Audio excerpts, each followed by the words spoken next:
যে শিশু হারিয়েছে তার দেহ, সে জানে না কি ছিল তার অপরাধ।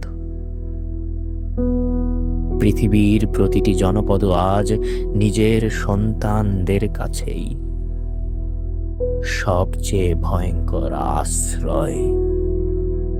নামমাত্র মূল্যে এখানে মানুষ নিজেকে বিকিয়ে দেয় আর গোলামীর শেকল্যকে আমৃত্যু সঙ্গী করে নেয়। আবার কেউ কেউ আজাদির স্বপ্নে নিজের বুক পেতে দেয় বুলেটের সামনে, লিখে যায় রক্তে রক্তে মুক্তির কবিতা। এই স্বার্থপর পৃথিবী দিন দিন হয়ে উঠছে আরো হিংস্র, আরো রক্তলোভী।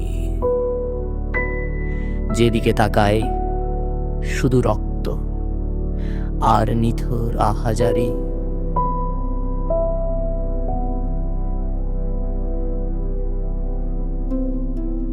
দেখবার মতো চোখ নেই, শোনবার মতো কান নেই।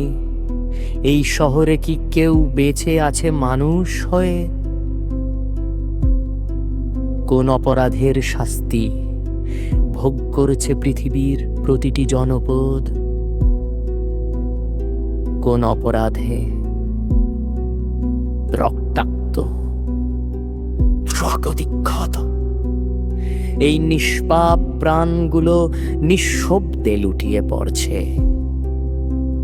নাকি অপরাধ একটাই, তারা জন্ম নিয়েছিল এই নিষ্ঠুর পৃথিবীতে?